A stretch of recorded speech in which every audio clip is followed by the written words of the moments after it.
Buenas tardes, buenas noches a todos, espero que me estén escuchando. Si me escuchan, que muevan la cabeza, así hacemos como interactivo esto, porque si uno está en presencia es mucho más fácil. Quiero decirles que es un placer. Con esta actividad vamos a dar comienzo al ciclo de actividades Tzavta 2021.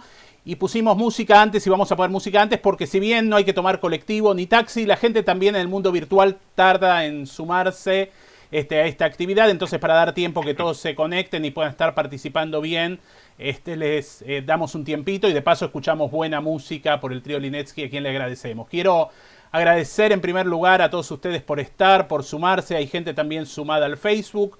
Pueden hacer preguntas por medio del chat y por medio también del chat de Zoom y el chat de Facebook, que después Gustavo la va a retomar. Agradecer a Ricardo Feierstein, un gran amigo, y pedirles disculpas porque esta vez no lo voy a estar entrevistando yo. Justo tengo un compromiso que hacía 3 meses asumí con una comunidad del exterior, temas musicales, la parte artística mía, y tengo que estar ahí, pero bueno, no te vas a salvar, Ricardo. En otra oportunidad vamos a tener un diálogo entre nosotros. Es una apertura, y agradecerte por estar en esta casa nuestra en nombre de Tzavta y de Nueva Sion. Y aparte también para no monopolizar la palabra siempre en las entrevistas. Por otro lado, tuvimos unas entrevistas en verano que se llamó Entre-Vistas de Verano, que son 4 actividades que se hicieron, que si bien fueron el 2021, era un ciclo más informal. Ahora vamos a empezar con las actividades más formales y tradicionales que hacemos en Tzavta. También vamos a tener otro tipo de actividades. Ya aprovecho para decir que la próxima semana, el 28, vamos a tener una entrevista con un árabe israelí. Va a ser una entrevista subtitulada, no subtitulada, traducida en simultáneo. Se va a llamar Ser Árabe Israelí Hoy. Y creo que es la primera vez que vamos a tener la oportunidad desde Tzavta de compartir con un árabe israelí su mirada y su postura, y también en el periódico Nueva Sion un artículo, una entrevista que le realizamos previamente. Así que bueno, quiero dar la bienvenida en nombre de Tzavta y Nueva Sion en este ciclo 2021. Veo a nuestro presidente Jacob Rubel de Tzavta. Aprovecho para desearle un saludo y éxitos en la gestión que emprendimos desde Tzavta. Presento a Gustavo, a quien le paso la palabra, Gustavo Efron, director de Nueva Sion, y agradecer a mi amigo Leo Naidorf, que no me reemplaza, porque un reemplazo mío sería más fácil conseguir. Leo es superior, así que Leo, no sos un reemplazo, sos mucho más que eso. Agradecerte por la buena onda de querer estar. Gustavo, desmuteate y todo tuyo el auditorio. Gracias, Quique, y bueno, buenas noches para todos y todas.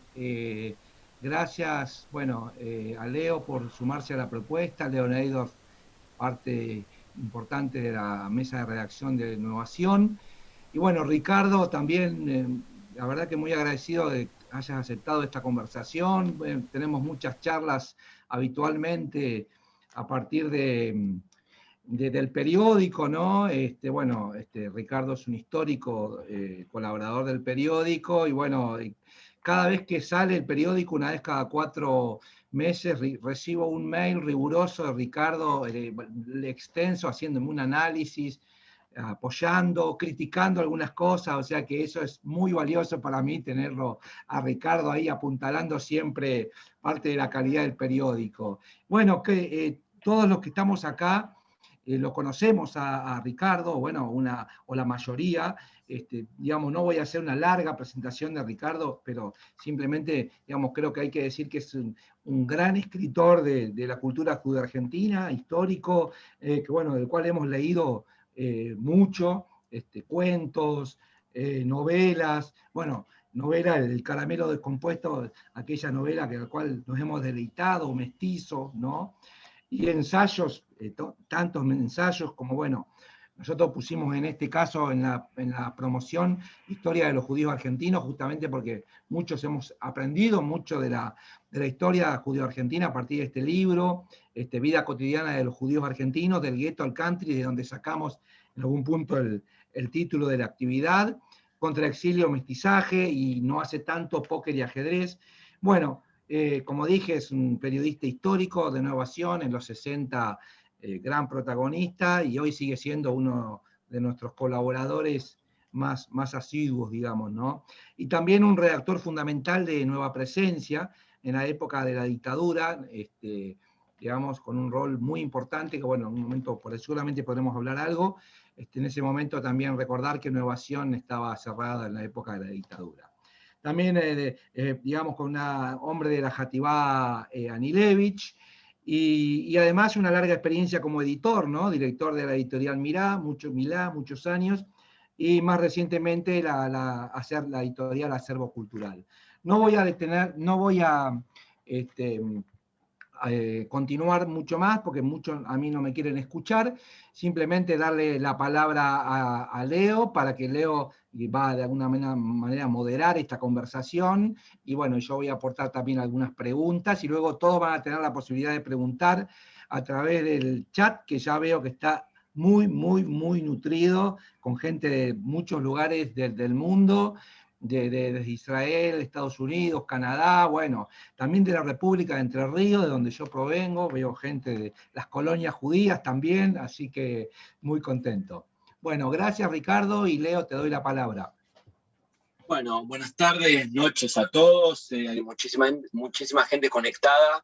En realidad pensaba cuando Gustavo estaba presentando a Ricardo, un poco a veces huelgan las palabras porque creo que gran parte de los que estamos aquí conectados, yo no conozco a la gran mayoría, pero creo que todos o casi todos conocen a Ricardo, porque finalmente, un poco a modo de resumen de todo el recorrido que comentó Gustavo, Ricardo es una figura esencial, fundamental, para entender el desarrollo de la cultura judía en Argentina de los últimos, por lo menos, 50 años.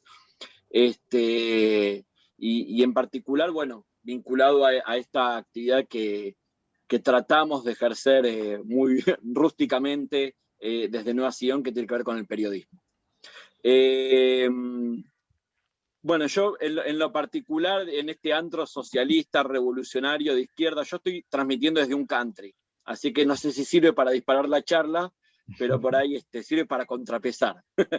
Bueno, Ricardo, si te parece, vamos a dividir esta charla en dos partes, ¿sí? Primero vamos a invitarte a recorrer algunos aspectos que tienen que ver con tu vida, con tu participación comunitaria o cultural, y después, en todo caso, a partir de ahí también ir desplegando algunos conceptos, algunas reflexiones que tienen que ver justamente con esta diversidad de la vida judía en Argentina y alguna reflexión sobre el estado actual. Si les parece, voy a compartir un fragmento. Ustedes saben que hace poquito tiempo Nueva Sion cumplió 70 años y justamente habíamos hecho un pequeño video cuyo puntapié eran el testimonio de Ricardo sobre la redacción en los años 60, así que voy a recordarte, Ricardo, tus palabras en aquel video.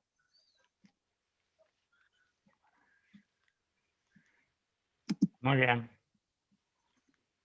Un segundito.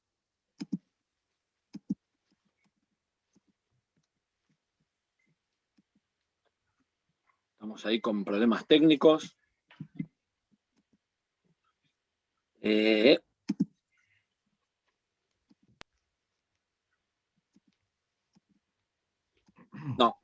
No estamos para transmitir porque, a ver, o estamos. ¿Ahí se ve?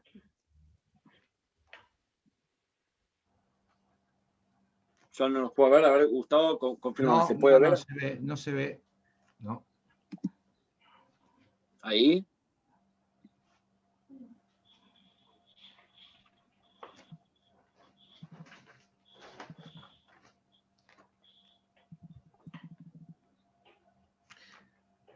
Se ve tu pantalla, pero no se ve todavía no se carga de YouTube, a veces tarda un minuto hasta que entra.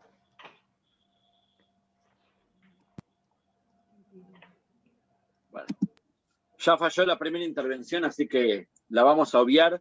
Básicamente, Ricardo, vos recordabas los tiempos del cierre de Nueva Sion, los tiempos que compartías con Mario Rappaport, el caso de Graciela Sirota, y un poco Gustavo en la introducción mencionó la incursión de Nueva Presencia en ese periodo. Si querés contar tus recuerdos de esos años, de los años del cierre de Nueva Sion y la aparición de Nueva Presencia.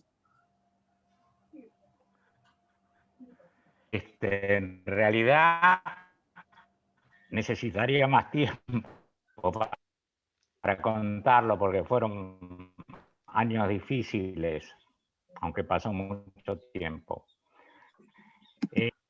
Por razones que se conocen en la historia de Novación, de alguna manera tuvo la intención que cumplió de mostrar que la colectividad judía no necesariamente tenía que permanecer callada y desde luego no necesariamente y en lo posible en el otro extremo de la dictadura militar que había en ese momento.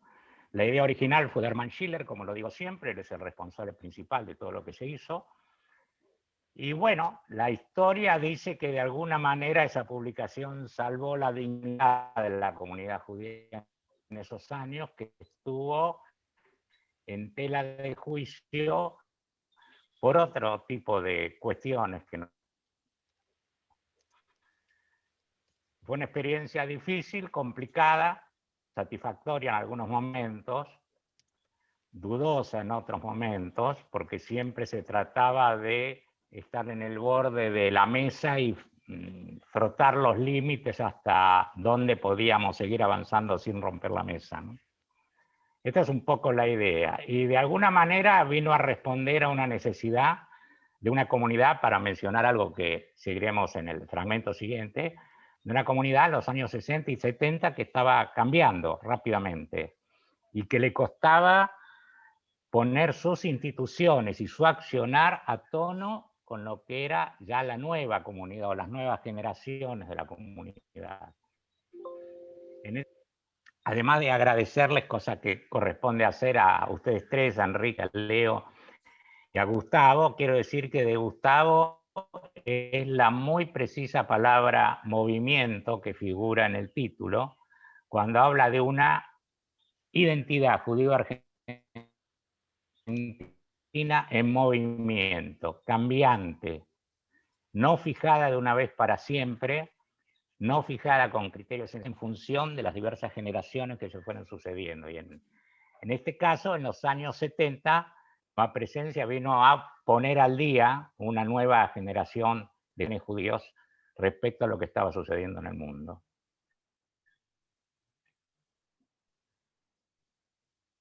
Bien. Es el tema. Ahí un poquito se cortaba. Ricardo, un poco a partir de esta reflexión, podemos ir hilvanando con...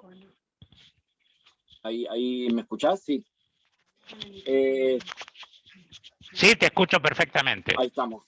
Sí, justamente vos lo mencionabas recién, hacías alusión al título. Si por ahí querés ir introduciendo en unas primeras reflexiones esta perspectiva histórica de este movimiento, de esta dinámica de la identidad judía argentina. Si querés compartir una primera introducción y a partir de ahí vamos conversando.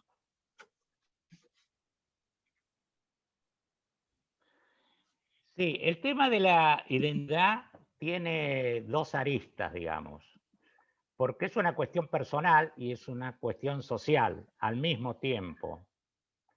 Vendría a ser algo así como la novela en relación al libro de historia, ¿sí? El libro de historia te plantea un escenario general de acciones, reacciones, movimientos que influyen y cambian, donde van a incrustarse algunas historias particulares. La novela te plantea la historia particular y como escenario atrás, cuando esa historia particular es representativa de la época que está transcurriendo, te dice también algo sobre la época.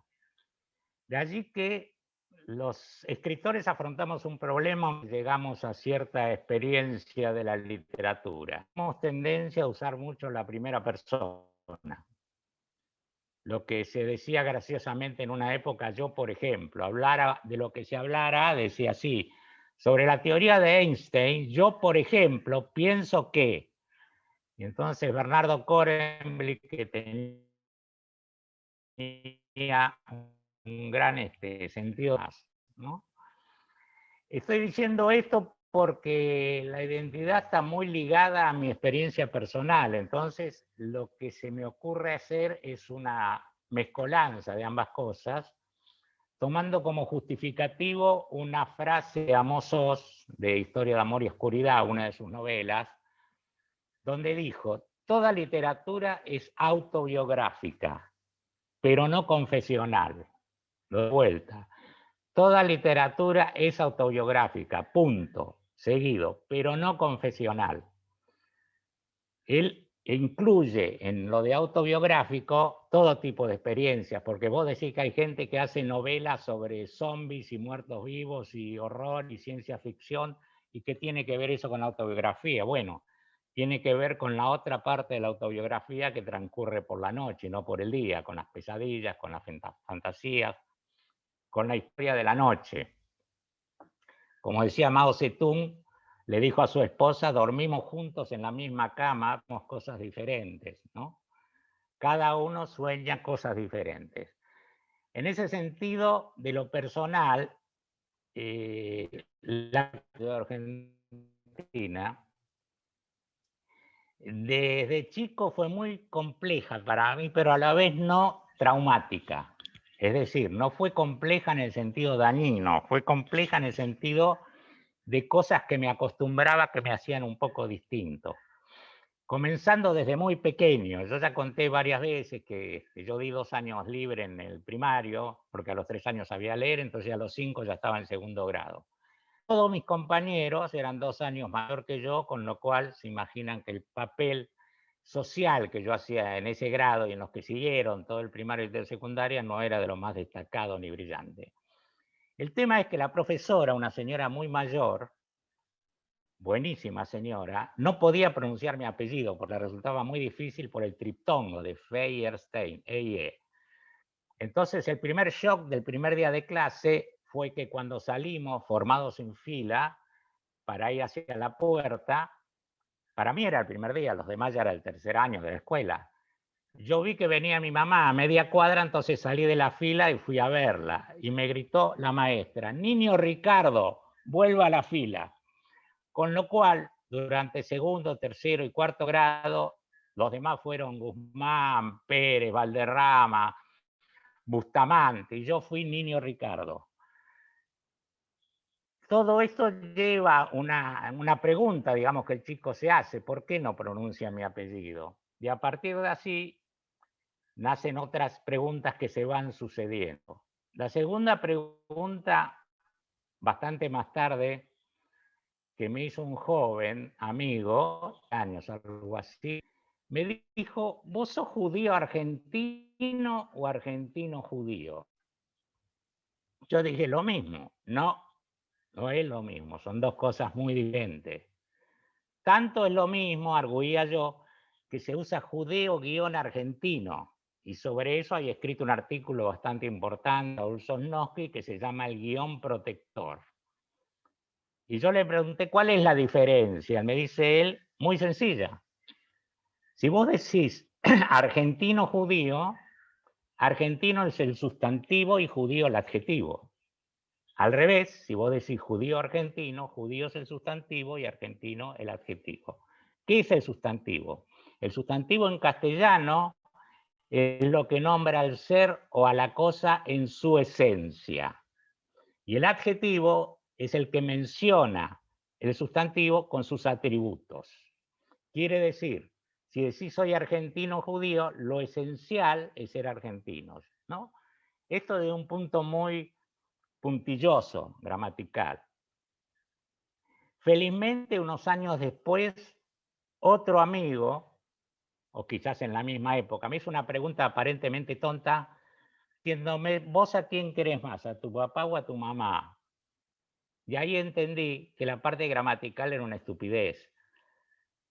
¿Cómo se puede querer más al papá o a la mamá? ¿Quién exige que el querer sea algo exclusivo? Todo el tema de la doble lealtad que después se aplicó. ¿Quién exige que sea exclusivo? Un régimen autoritario. Lo esencial que exige una sola lealtad es lo autoritario. El nazismo exigía lealtad al Führer. Por lo tanto, yo puedo querer a mi mamá y a mi papá y a los argentinos y a los judíos y al club de San Lorenzo, que me hace sufrir un montón en fútbol, y a montones de otras cuestiones. Hay múltiples lealtades que uno tiene que van subiendo, bajando de acuerdo a la época. Pero lo que yo quería decir además de esto, es que esa sensación la fui trabajando a lo largo de los años y de los libros, de los cuales podemos hablar después, a llegar a una conclusión que a mí me pareció una síntesis fabulosa, y es el título de uno de mis libros, de una novela que se llama Mestizo. Cuando uno dice mestizo, está diciendo algo no relacionado a lo racial, sino un mestizo cultural. En su momento, incluso muchos amigos judíos o israelíes me decían, mestizo es peyorativo. El mestizaje cultural, que se llama hibridación o en fin, otros nombres, se fue poniendo más o menos que el mestizaje era la solución a la identidad judío-argentina, puesto que tenía la ventaja de recibir de dos afluentes, elementos culturales, sociales, gastronómicos, familiares y todo lo que ustedes quieran definir, y por lo tanto enriquecía al portador de esa condición. Para complicar más el asunto, mi padre era inmigrante de Polonia y mi madre argentina, con lo cual también en ese nivel había una diferencia en el sentido de que se hablaba yiddish y castellano a la vez. Polaco nunca ni mi padre ni sus familias quisieron volver a hablar.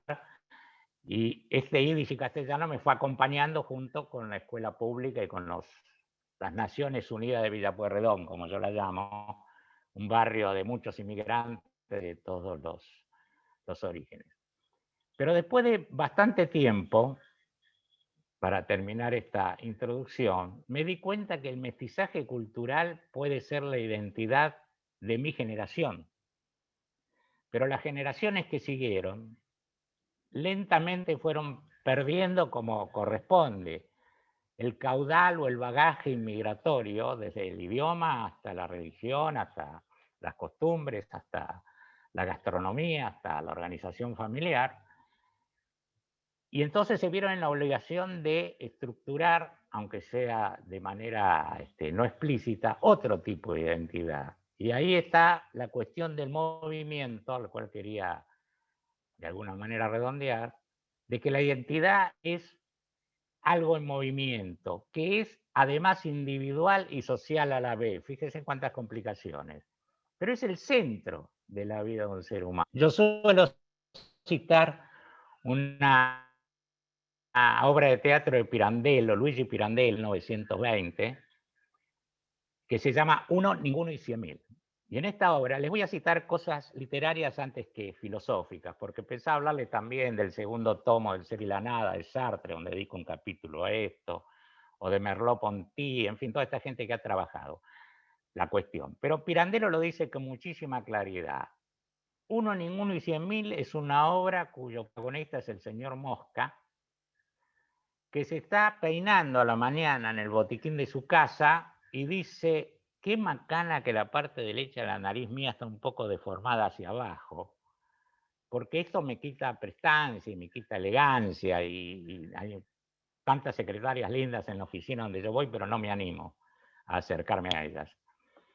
Y le dice a la mujer, ¿por qué estás pensando tanto?, le pregunta a la mujer. Y bueno, porque con esta nariz que se me está, que es un poco deformada, que no es simétrica,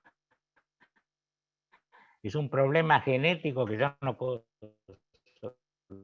solucionar. Y la mujer le dice, vos estás loco, invención tú. Bien, con su oficina, bueno, y esto continúa, le pregunta a alguien de la oficina y dice, no, vos tenés una nariz perfecta. Le pregunta a la secretaria que le gustaba y la secretaria le dice, discúlpeme, señor, pero su nariz está perfecta.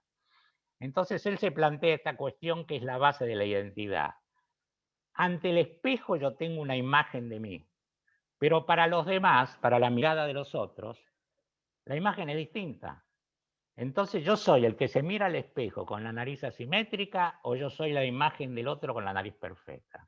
Y en función de eso, la mirada del otro es un tema filosófico profundo, pero en función de eso, cada uno construye una articulación entre la mirada del espejo que él se ve y la mirada de los otros que él supone, porque nunca sabe cuál es. Si yo me comunico con otra persona a través de la mirada, puede haber algo de acercamiento, algo de alejamiento. Siempre recuerdo un director de teatro amigo que comentaba que él iba a tomar después de la función unas copas, no sé, a un bar donde concurrió otro señor, las mesas más allá, y que se miraban ambos, y bueno, los orientales lo llaman aura, se miraban ambos con odio. Y él no entendía por qué, pero él odiaba a ese hombre y ese hombre lo odiaba a él, y llega un momento que ambos se levantan, se acercan y se agarran a trompadas, sin conocerse ni sus nombres ni personalmente. Entonces la mirada del otro siempre es extraña, es inquietante, hace pensar cómo me estará mirando el otro, mi judaísmo, mi nariz asimétrica o lo que fuera. Y lo mismo con todas las otras características. Yo de pequeño, mi sobrenombre era el gordo, porque era un poquito más gordo, a diferencia de mis hermanos. Y en los cursos de cine que yo doy, en 2 cursos que fui con gente más o menos de mi edad, esto hace pocos años, y que en general tienen, digamos, un crecimiento del vientre, por decirlo de alguna forma, es muy característico de cierta cosa masculina, comenzaron a llamarme el flaco Ricardo. Digo, ¿cómo el flaco? Yo soy el gordo. No, vos sos el flaco. Y básicamente entonces, sobre estas 2 cosas, la mirada del otro, lo que uno percibe, la articulación entre ambas, se mueve el tema de la identidad desde un punto de vista individual. Me encantaría recibir algunas preguntas de ustedes.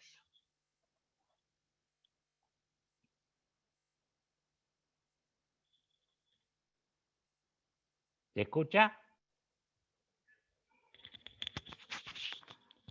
¿Se escucha, Gustavo?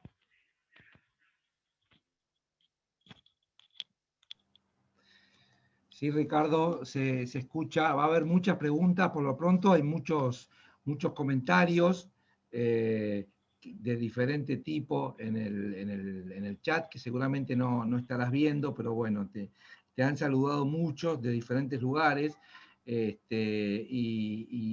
bueno, en algunos te voy a poder transmitir, y después vamos a pasar algunas cuestiones, algunas fragmentos de fotos y demás para poder también darle esa dinámica a la actividad. José Pivin desde Haifa saluda, digamos. Adolfo Gorkin de Concordia dice: conservo con enorme afecto varias cartas del señor Feierstein haciendo una evaluación de algunos cuentos que le enviara, digamos. No sé si Ricardo te acordarás. Lo recuerdo perfectamente. Sí, sí. Desde Montreal. Y a Lolo Pivin, desde luego. Ah, bien. Desde Montreal, Silvia Seltzer y Norberto Magis. Bueno, Pablo Frenkiel te saluda, escritor también. Elisa Greenfeld, digamos, te saluda. Hermana de Hierach dice: un placer verte y escucharte. También yo, Elisa. Bien. Y, digamos, es interesante partir de un poco, luego voy a seguir con algunas de las cajas de intervenciones y demás que hay en el chat. Es interesante pensar el tema, ¿no?, de esto de la identidad, como bien decís vos, que es una identidad en movimiento, ¿no?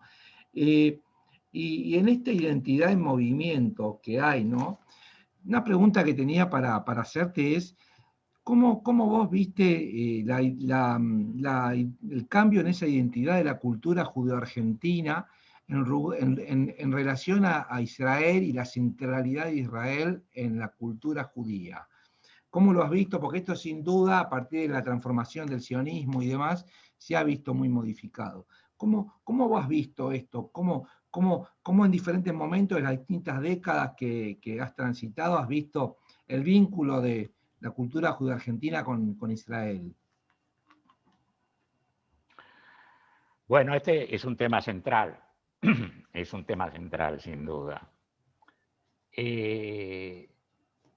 Yo tengo hecho un estudio a través de la literatura, como siempre, y espero no cansar con esto. Y el estudio consiste en revisar autoras judeo-argentinas de cada una de las generaciones que estoy mencionando, que son 4 o 5 ya a esta altura. y comprobar cómo van variando tanto la forma como el contenido, es decir, tanto el lenguaje en el cual se expresa, cómo articulan sus obras, y la temática. Muy largo para relatarlo ahora, pero es una evolución permanente, primero desde el aprendizaje del castellano de los inmigrantes que llegaron a este país, hasta las primeras generaciones nativas, a partir de la segunda y a veces a partir de la primera, a la cual yo pertenezco, ya manejamos el idioma castellano igual que cualquier otro argentino y no hay diferencias. Realmente recuerdo cosas como corresponde. Edmundo Rivero, el cantor, escribió un libro que se llama Una luz de almacén, que es un libro autobiográfico.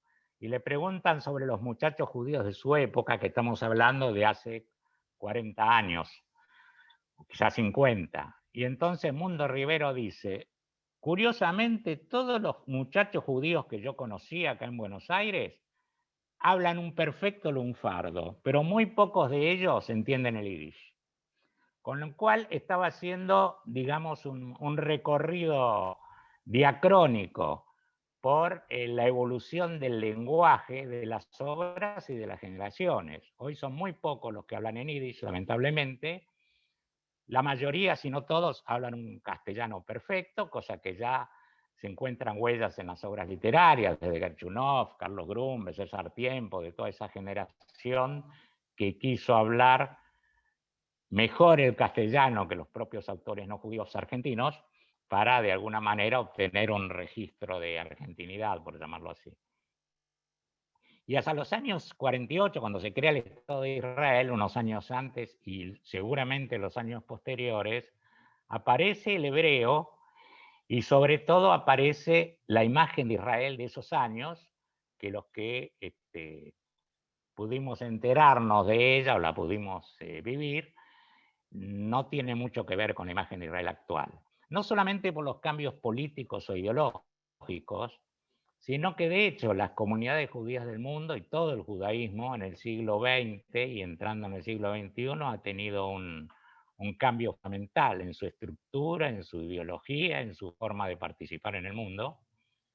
De alguna manera la creación de Israel normalizó en el sentido más profundo y le dio un país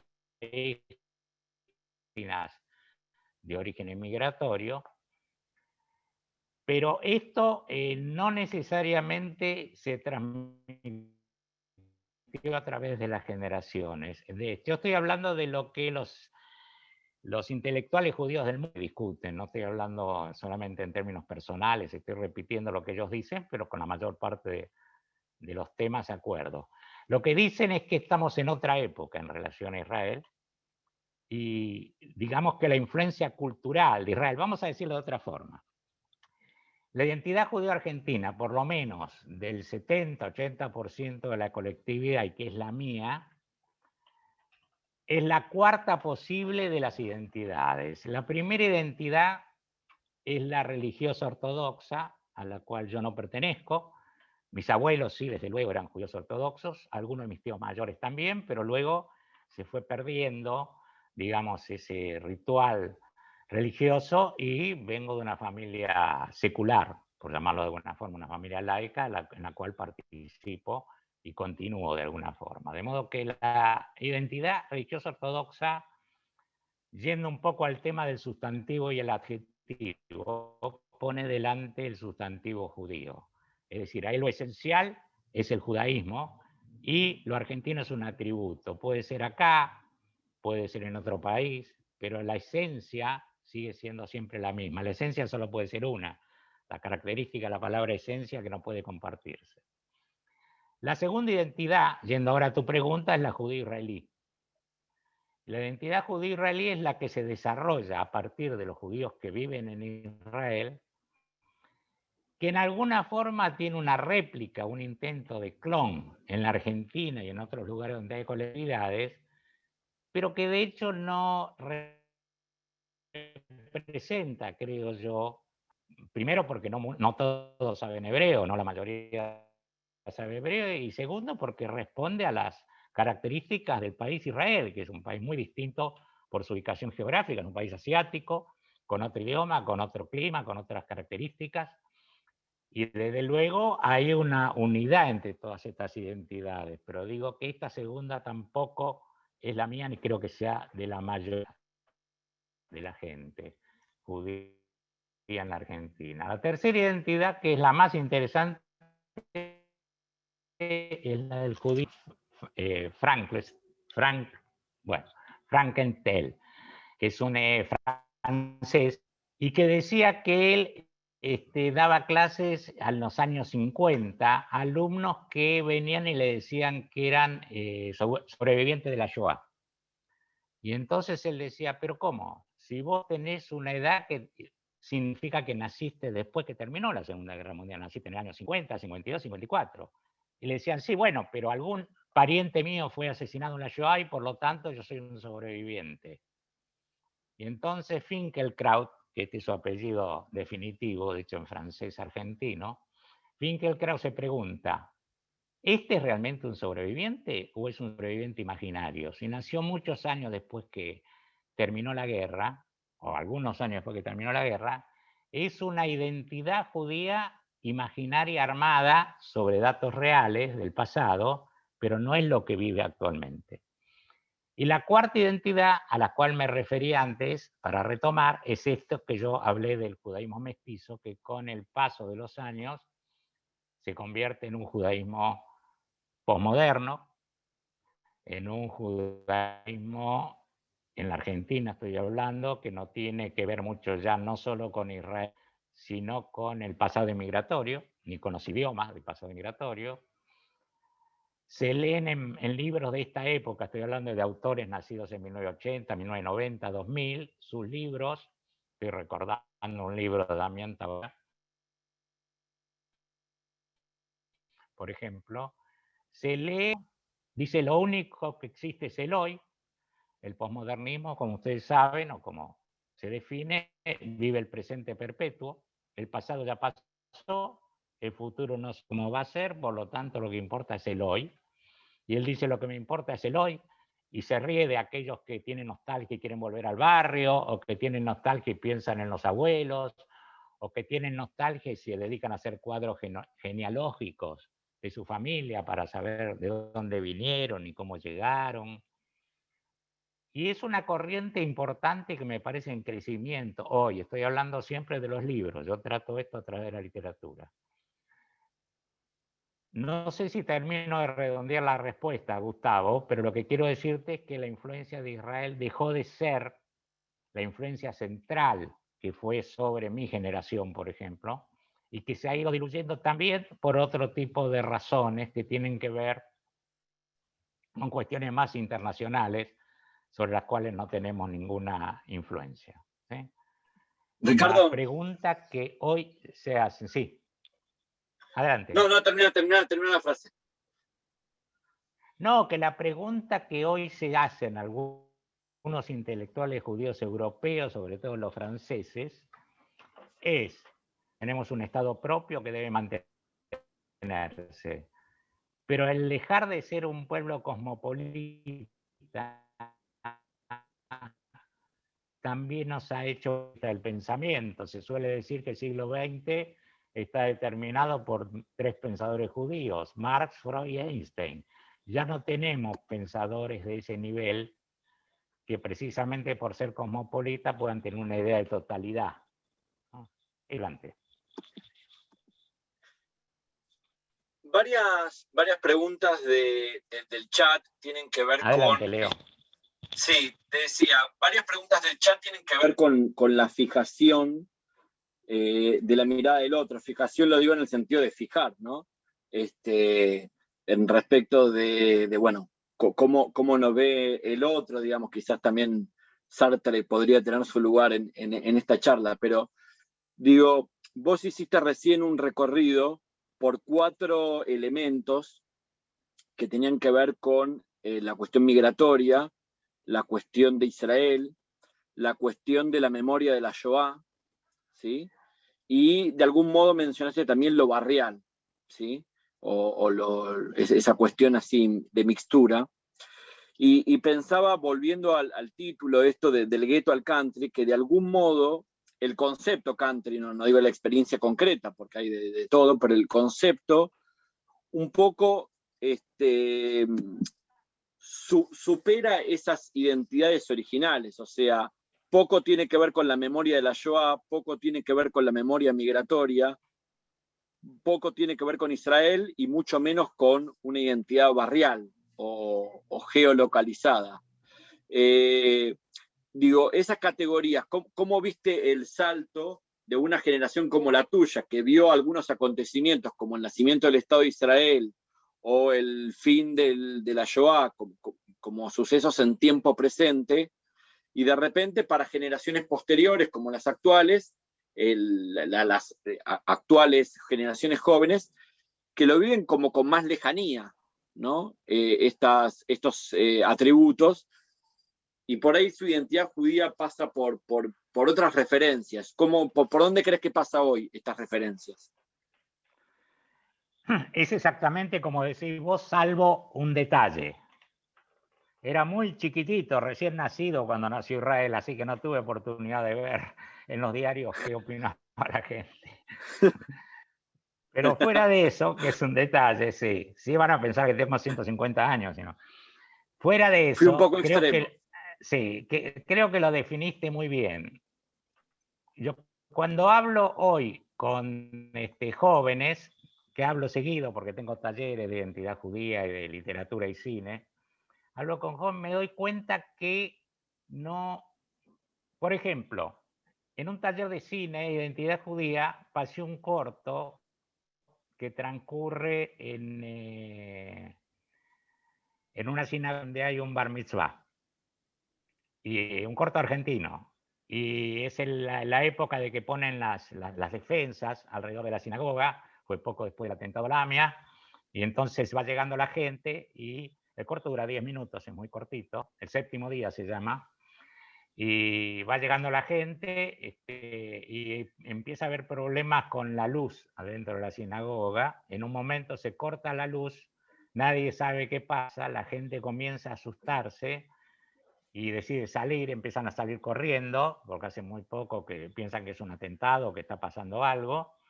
Cuando vuelve la luz, quedan solamente el chico que va a hacer el bar mitzvah, los padres y los abuelos, y el rabino. Y dice, ¿cómo hacemos el bar mitzvah ahora? ¿Por qué? Y porque la gente se fue, lo hacemos igual. Y el padre del chico que va a hacer el bar mitzvah le dice al rabino, podemos hacerlo, necesitamos un minyan. Dice, bueno, pero somos 8. Entre los padres, los abuelos, el chico. El minyan son 10. Dice, no, podemos hacer lo siguiente. Llama a Tan de Bitajón, de defensa, y le dice, cierren las puertas y vengan a integrar el minyan. Y entre los 10 hacen la ceremonia. Y el chico cumple su bar mitzvah. Al otro día termina el corto, al otro día se realiza la fiesta y entonces todos los que se habían escapado de la sinagoga están, bailan, etc. Yo pasé este corto, quiero decirles que yo trabajaba en la AMIA cuando fue el atentado, entonces como cosa muy cercana a mí. Y la gente que estaba, estoy hablando de hace 2 años, el atentado fue hace 26 años, ¿no? Pasé el corto, lo miraron y dijeron, ¿qué vamos a hablar de este corto? Bueno, ¿cómo vamos a hablar? Que la sinagoga, que pero a ustedes no les recuerda el tema del atentado en Lamia. Pero eso fue hace más de 20 años. Yendo a lo yo imagino que para un joven judío hoy nació en el 2000, por decir una cosa, ¿no? Que tiene 20 años, 21 años. Hablarle de la Segunda Guerra es como cuando a mí me hablaban de la Primera Guerra Mundial en las trincheras y de la música de Charleston. Yo miraba y decía, qué interesante, pero una cosa que había pasado hacía años, que el que me lo contaba lo había pasado, pero no tenía nada que ver conmigo.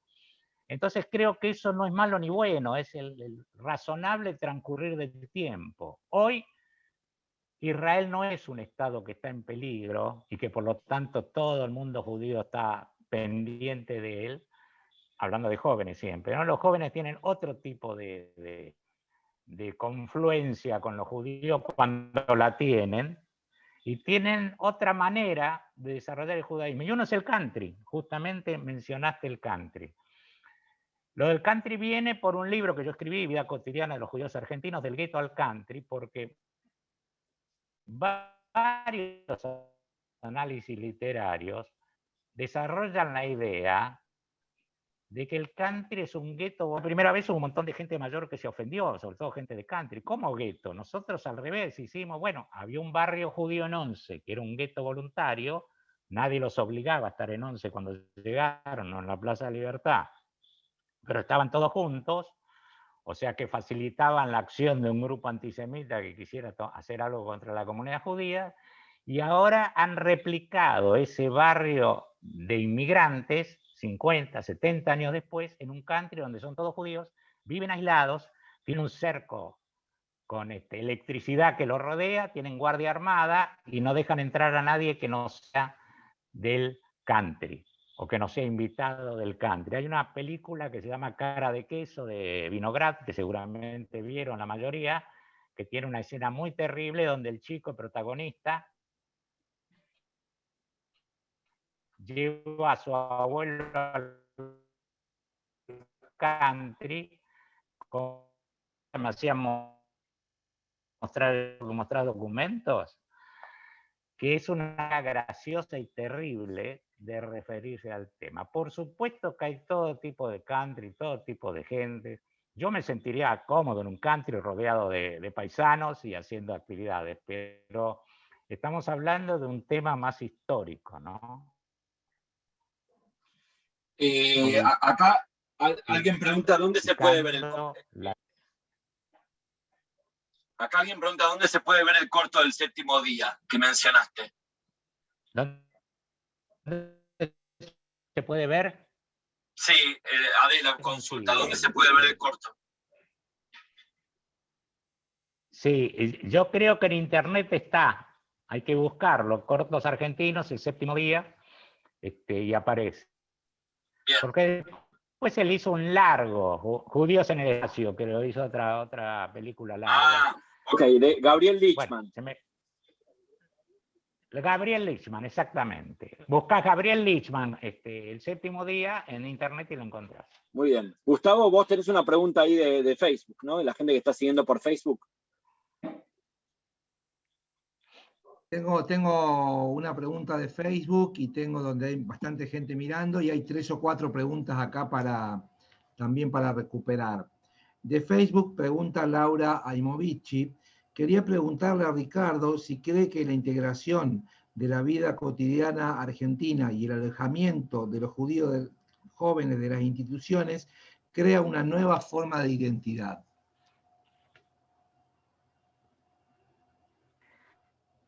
¿Se escuchó, Ricardo? En realidad, ¿se escucha? Sí, se escucha, Ricardo. ¿Se escucha, Gustavo? Sí. Bueno.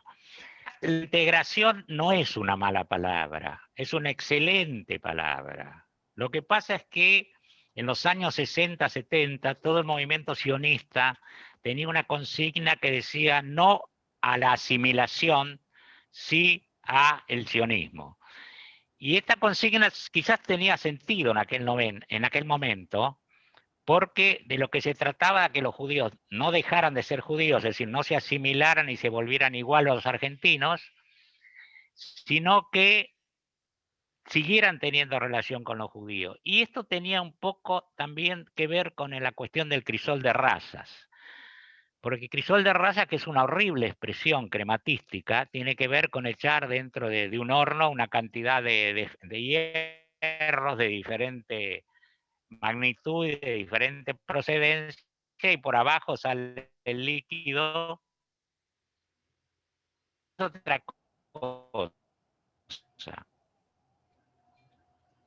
La integración es saber que formamos parte de la Argentina, todas las calidades de ser sismo.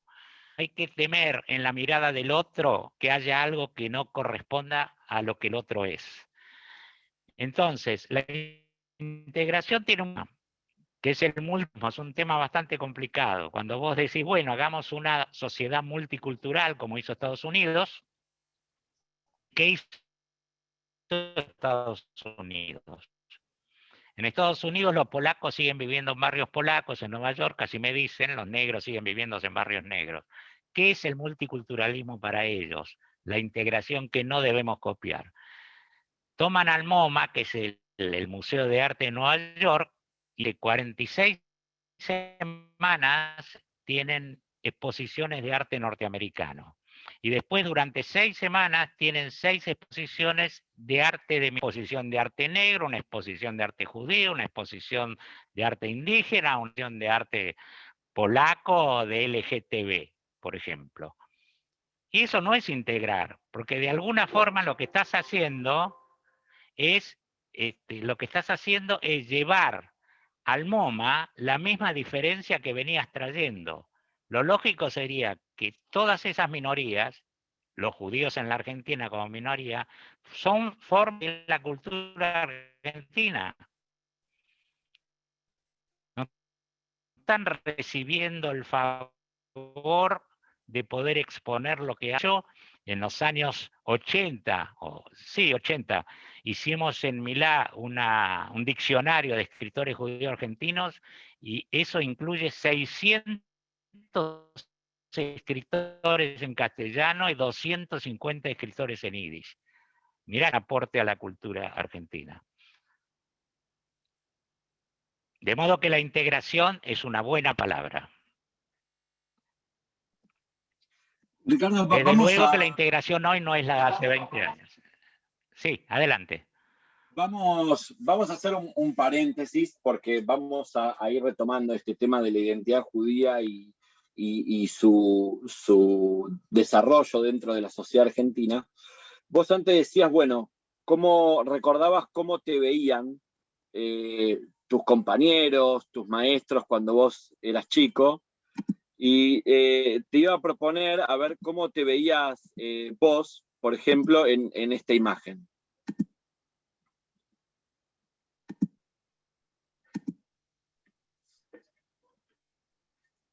Ajá.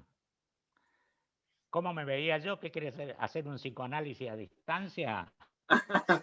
No, digamos, ¿quién es ese Ricardo que vemos en esta foto? ¿Qué estaba haciendo? ¿Qué inquietudes tenía? Por eso, ¿de cuándo Bueno, es? ¿Quiénes te acompañan? Hizo de 1964, corresponde al seminario de Córdoba que hizo la Juventud Izquierda. Mía está Berna El Shelías, a la derecha Nahum Solominsky, hoy Nahum Solán, que vive en Israel. Y la más peticita de las Javerot. Y bueno, nos pareció gracioso, le pareció gracioso al que hizo la foto, en fin. Pero claro, era la época que yo te decía donde Israel comenzaba a convertirse en el centro de nuestra vida, ¿sí? De esa etapa de la vida. Y eso sucedía... Sí, adelante. Sí, sí. No, que eso sucedía por seguir... No te iba a preguntar en esta segunda etapa. Sí, en esta segunda etapa, esta es la revista Raíces. En el otro escritorio es Alicia Dujón Ortiz. Fue un momento muy importante porque fue la primera revista judeo-argentina que se vendía en kioscos, a diferencia de la prensa judía, que es muy localizada y focalizada. Esto se vendía en todos los kioscos, en los subtes. Sacábamos 10.000 ejemplares, que para entonces era una maravilla. Y fue el primer intento de la colectividad judía de conexión concreta con la Argentina, porque había artículos sobre todas las cosas y no solo sobre su judaísmo. El subtítulo era La revista judía para el hombre de nuestro tiempo, y tuvo un éxito enorme. Toda una época de las revistas culturales, ¿no? Digo, también existió Dabar y también, digamos, la precursora revista Sur de Victorio Campo. Victorio Campo, claro, sí. La de Victorio Campo era una revista sobre todo literaria.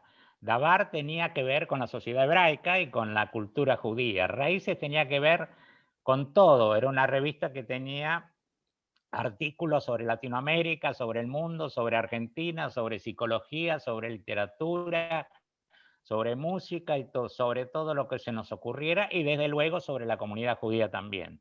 De alguna manera representaba esa integración.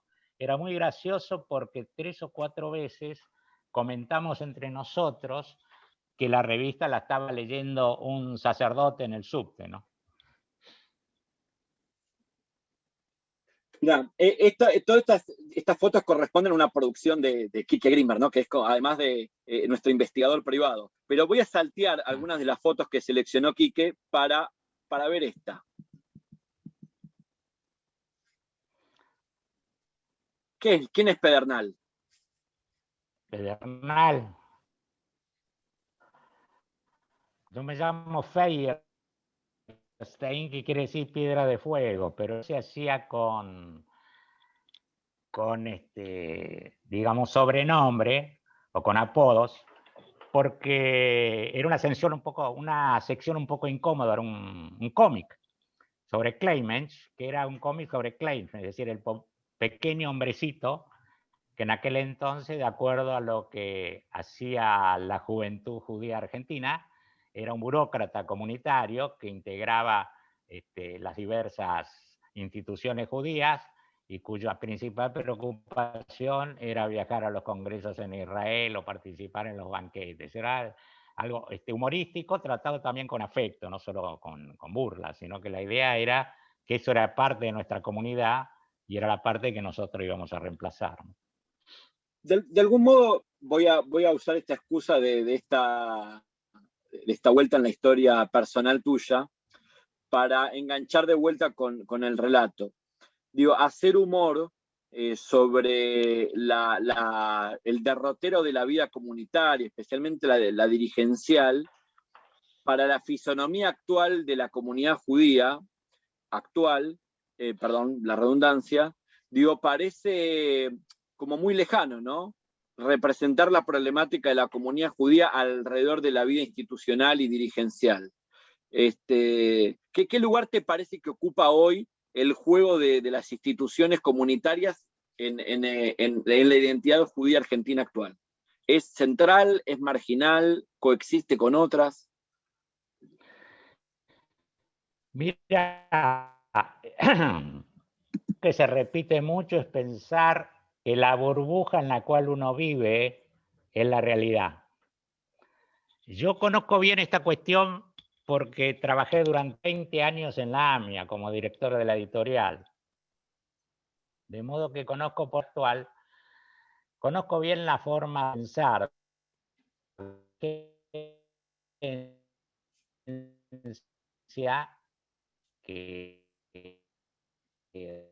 representaba Claymensch y de la nueva dirigencia. Entonces uno, como dije al principio, donde uno radica su propia novela familiar. De escenario pasa a ser la historia completa y desaparece la novela.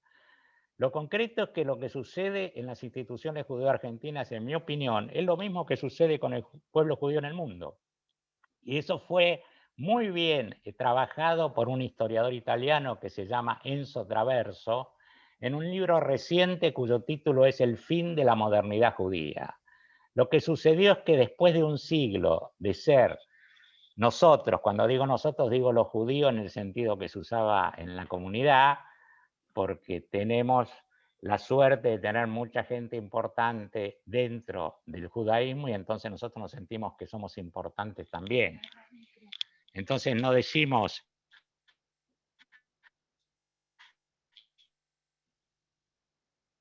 Einstein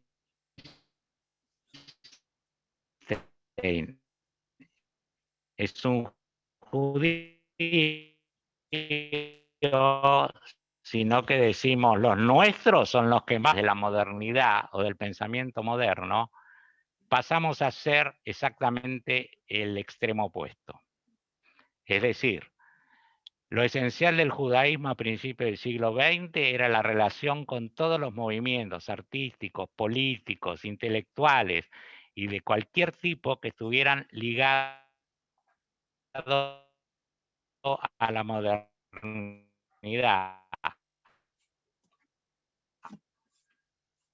avanzar, hacer ser el progreso.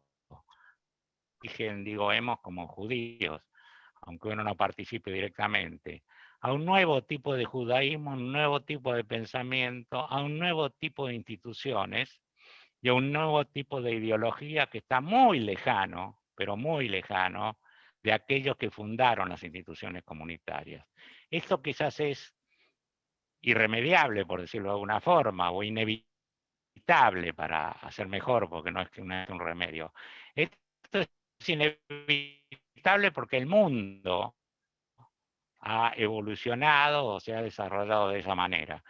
Pero efectivamente yo creo que 15 años quizás, o 20, había un porcentaje de la colectividad a las instituciones del orden del 30-40%, creo que hoy en día es mucho menor, entre otras cosas porque la identidad judía ya no pasa por las instituciones solamente, sino por otras cosas de las cuales podríamos hablar en otra reunión. Y efectivamente la identidad se ha, concretamente en lo que hace a las instituciones, han hecho algo que no se hizo en los 100 años de AMIA, o en los años que tiene la DAIA, que es de 1935, que es la identificación con un grupo político argentino. Eso nunca había ocurrido de esta forma tan directa, y por lo tanto no había comprometido a la comunidad, que tiene personas que piensan muy diferentes. Normalmente la frase que distinguía a las instituciones eran que las ideologías judías iban de pared a pared, desde los comunistas a los revisionistas y desde los sionistas a los no sionistas, de la izquierda a la derecha y de la derecha a la izquierda y al centro. Y esa etapa lamentablemente ha terminado. No había, creo, por lo que yo conozco de historia, que creo que algo conozco comunitaria, el hecho de que una dirigencia comunitaria quede pegada de tal forma a un grupo político, a un partido político, y esto ayuda a un poco la disgregación comunitaria más. El hecho de que, por otro lado, los religiosos ortodoxos, por primera vez hace 10 años, no ocurrió en toda la época anterior, también dificulta que aquellos matrimonios mixtos o aquellos que no son religiosos sientan una identidad común con esa forma de vivir o con esa forma de pensar. Esto es mucho más largo, pero imagino que la respuesta... Bien, Adelante, Leo. hay algunos problemas de conectividad, pero bueno, creo de algún modo pudimos reconstruir tu reflexión que tiene que ver con esto, ¿no? Con esta dualidad muy interesante, la recuperación que haces de Enzo Traverso, recomendable para el que no lo haya acercado, El fin de la modernidad judía, tiene que ver con una de las intervenciones, el pase de la modernidad a la posmodernidad judía es una de las intervenciones. Voy a recuperar algunos de los mensajes que hubo acá en el chat, así también damos un poco de voz. Por ejemplo, aquí un segundito, Ignacio Sosa dice, Ricardo, ¿podría extenderse sobre esta cuestión del otro, identidad? Bueno, creo que te extendiste bastante a partir de la acentuación de un rasgo determinado. Es negro, es judío, y aquí aparece el racismo o una identidad definida, una esencia, la cuestión de la identidad como esencia, ¿sí? Después, hablando de identidades en movimiento, la relación judío-argentino, yo no lo veo como un guión, sino como una doble flecha en ambas direcciones. Es decir, en unas oportunidades es mayor la identidad judía y en otras la argentina. ¿En qué situación nos encontramos ahora? Esta es la pregunta de Pablo Frenkel. Después, Adolfo Gorskin.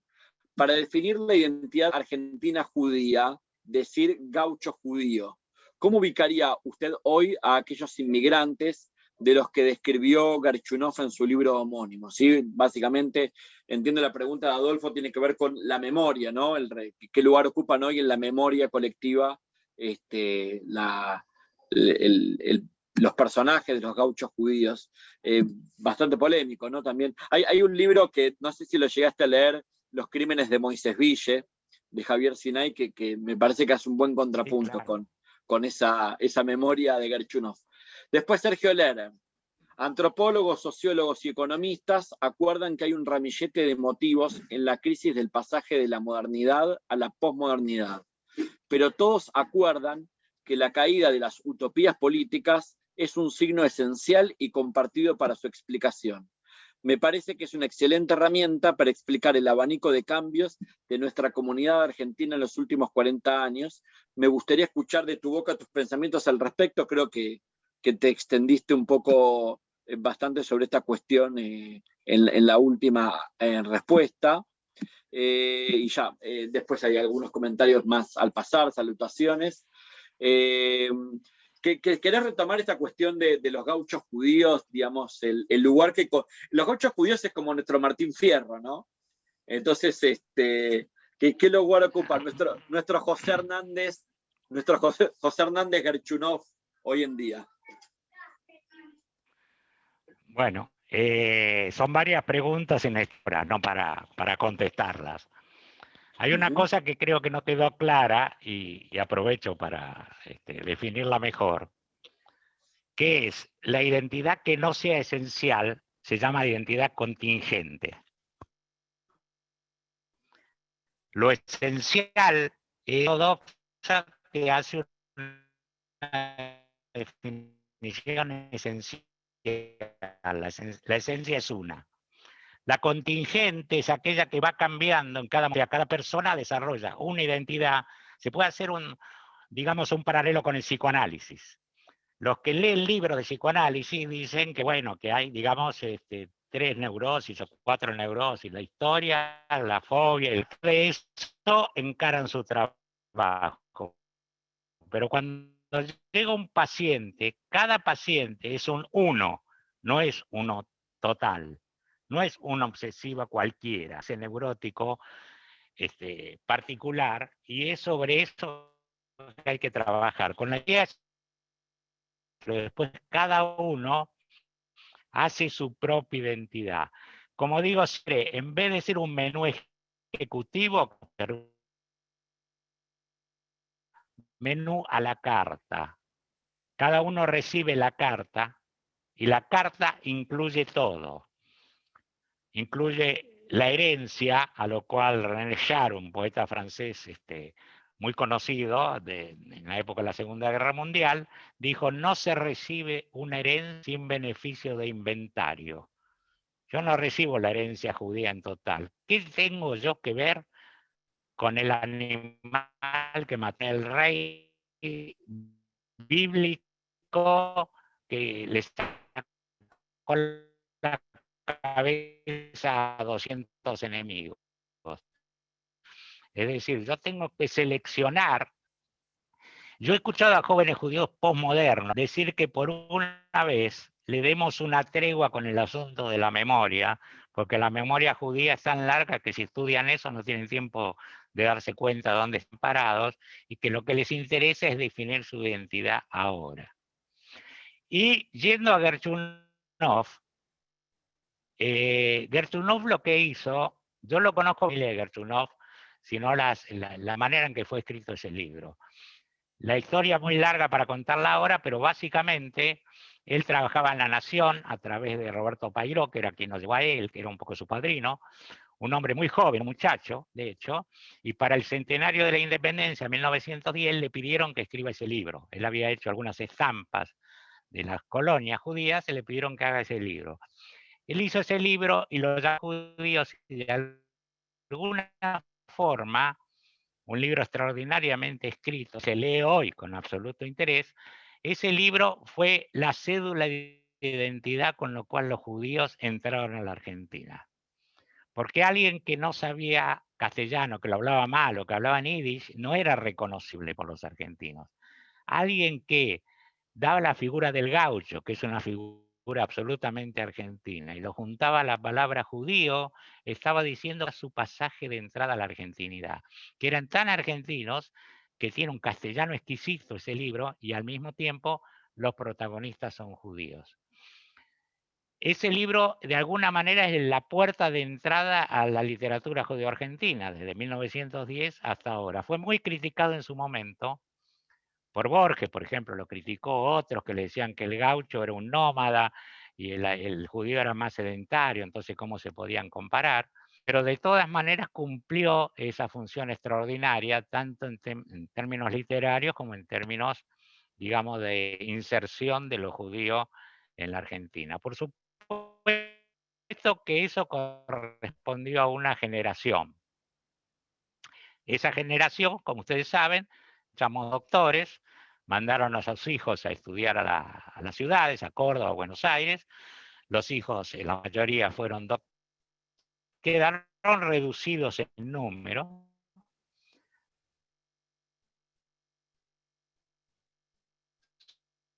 Son un antecedente, una especie de aristocracia. Uno se identifica con ellos porque la otra pregunta que yo me hacía de chico era ¿por qué yo nací aquí? Además de tener un apellido difícil para Argentina, ¿por qué nací aquí? ¿Cuál es la razón por la cual el inmigrante se vino a la Argentina? Y a partir de eso nació Historia de los Judíos Argentinos. Es decir, comprender el escenario en el cual se incluye mi historia particular. Imagino que me olvido 2 o 3 preguntas, pero me podrás ayudar. No, igual es interesante porque, digamos, también un poco, ya casi llegando al final de la actividad, pedimos disculpas por algunos inconvenientes tecnológicos. Es difícil el tema. Creo que uno de los grandes desafíos que hemos tenido en esta pandemia fue convivir con estas dificultades que tenemos todos. Pero, digamos, básicamente lo último que reflexionaste sobre Gerchunov vuelve al punto que creo que es central, creemos es central, cuando pensamos en esta actividad con vos, que es esta relación del intelectual con la reflexión sobre el mundo que lo rodea, digamos, y en ellos su identidad judía. Y quizás una generación o unas generaciones, de las cuales por supuesto Gerchunov fue parte, y fueron parte César Tiempo, y vos mencionaste tantos otros más, Duhovne Ortiz, vos mismo, por supuesto, que tuvieron una relación casi orgánica con la reflexión sobre la identidad judía, y hoy tenemos una cuestión más inorgánica. Digo, pienso en cuando uno a veces habla con Daniel Burman sobre qué lugar ocupa la identidad judía en su cinematografía, en su filmografía, y no, le encuentra relaciones casi casuales, no causales, casuales, digamos, y vos mencionaste, por ejemplo, a Ariel Vinograd, que bien podría haber sido un Gerchunov que retrate en vez de la vida de los gauchos judíos, la vida de los countries, pero queda como una cuestión más posmoderna, de relato chiquito, y quizás eso lo hace más difícil pensar en cuál es la figura del intelectual judío hoy, ¿no?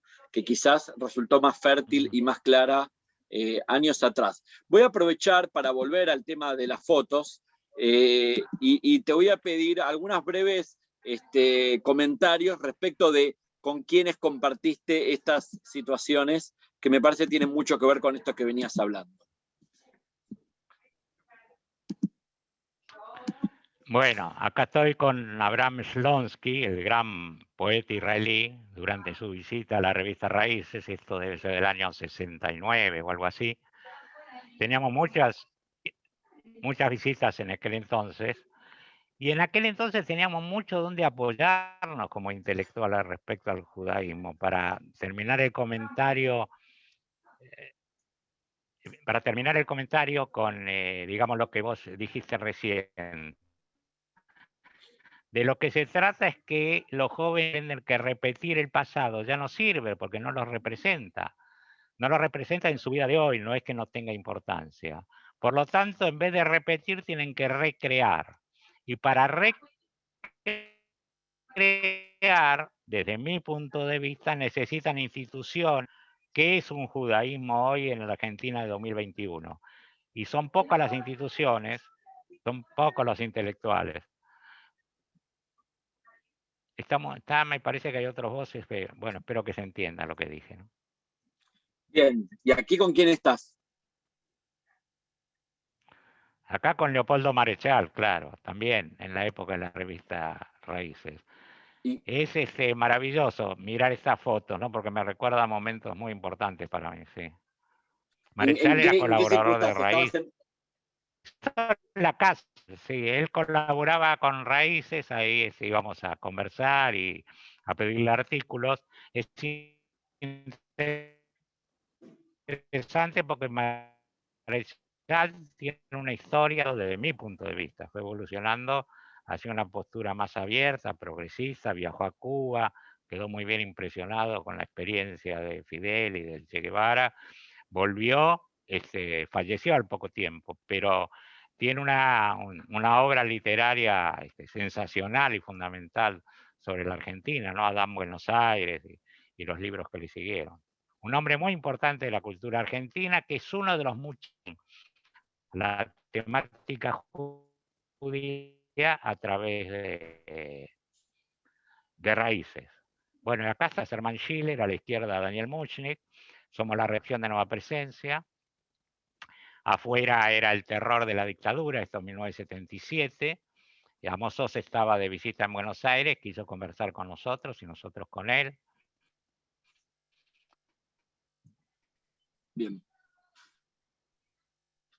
Y realmente es una... Bueno, hablando de Nueva Presencia, este es un acto que se realizó también en el 77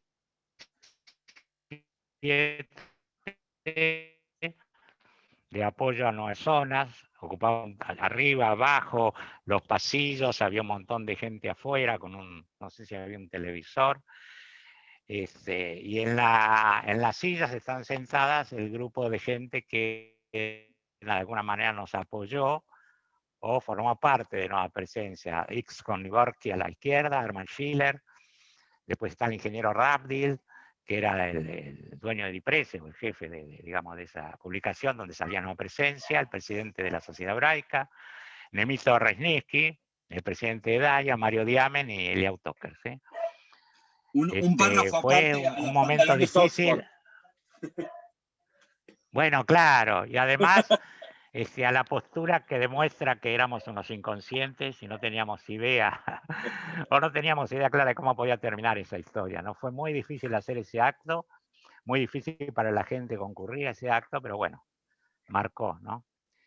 Y esta es más reciente, esta es una foto más reciente, que es la visita de Marek Edelman.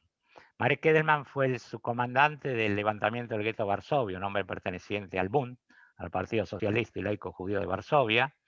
Acá a la izquierda está mi hijo Daniel, a mi derecha está Mario Nirenberg, sobreviviente del gueto de Lodz, después está Abraham Lichtenboim, del Ivo, y Mark Alter. Mark Alter tenía 71, 72 años cuando vino a Buenos Aires, falleció hace poco tiempo.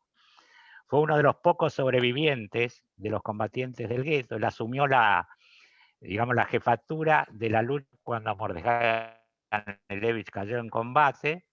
Fue uno de los pocos sobrevivientes, después pudo escapar por la Recal, después colaboró como soldado en la lucha por Varsovia junto a las fuerzas polacas, quedó viviendo en Varsovia y fue, digamos, un ejemplo de vida y un personaje interesantísimo. Se han escrito libros sobre él. Siempre rechazó la idea de que lo consideren un héroe. De ninguna manera, dijo: yo fui y seré un hombre común que estuvo en una situación extraordinaria, que hizo lo que tenía que hacer y ya está, ¿no? Y fue interesante porque esa foto se sacó. Sí. Esa foto se sacó después de que entre Nirenberg, Lichtenboim y él, a coro en Yiddish, cantaron las canciones del Bund de su juventud, una cosa muy emotiva. Espectacular. Párrafo aparte decía también aprovechar la ocasión para reconocer la tarea de tu hijo Daniel, un renombrado sociólogo que hoy por hoy es una lectura casi obligatoria, sus reflexiones, sus hilos de Twitter acerca de lo que está pasando con la pandemia, que para muchos resulta una guía, así que vale el párrafo aparte de reconocimiento a Daniel. Bueno, y no fue casual, creo.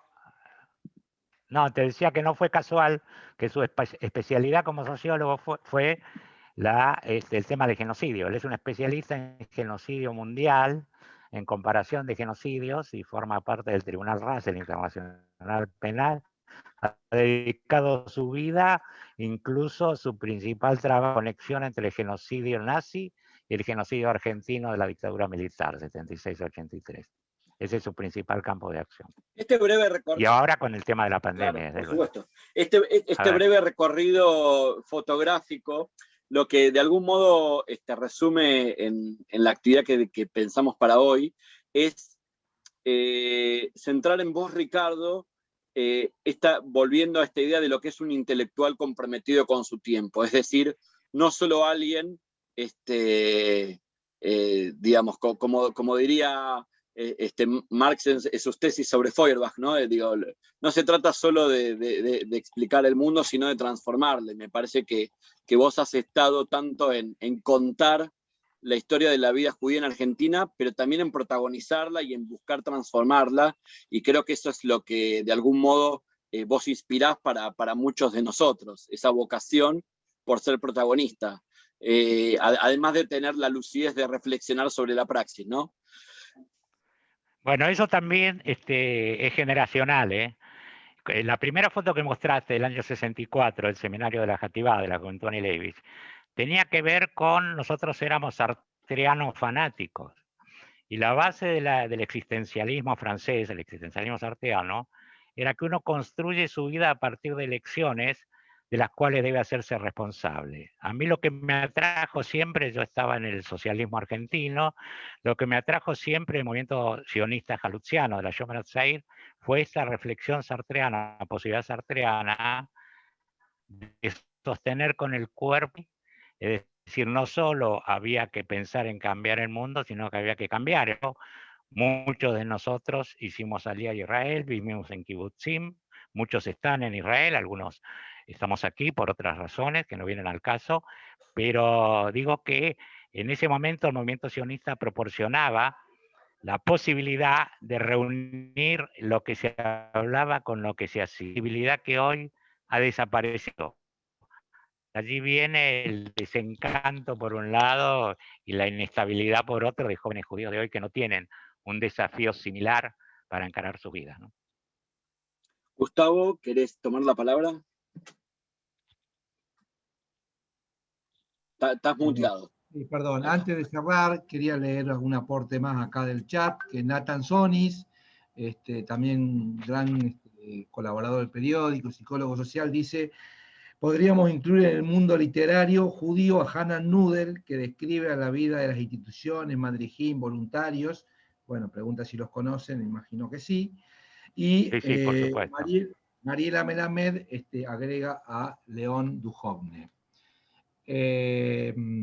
Bueno, por mi parte, bueno, simplemente para ir cerrando la actividad y darle, bueno, el cierre un poquito a Ricardo para lo que quiera decir y a Leo. La verdad que es un gran placer poder, bueno, sentarnos a reflexionar y pensar esto, ¿no?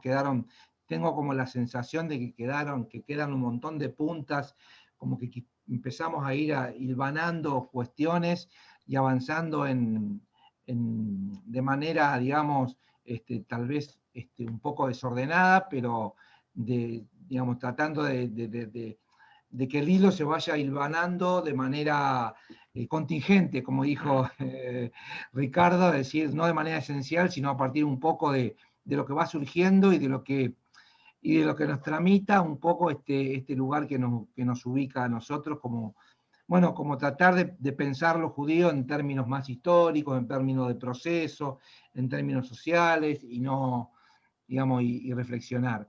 Y bueno, y la verdad que contar con Ricardo para esto para nosotros un lujo, y también con Leo, que pueda acompañarnos en esto y con el aporte un poco, digamos, que un buen entrevistador hace, digamos, también lucir al entrevistado, ¿no?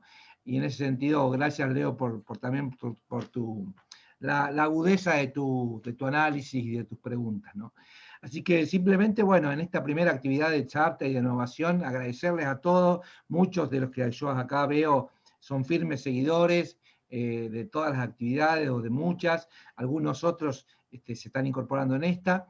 Tenemos muchas actividades, todas están en nuestra página web. y en nuestras redes sociales, que estamos en todas las redes sociales, así que los invito a seguirnos en las redes sociales, donde están además todas las anteriores actividades que desarrollamos.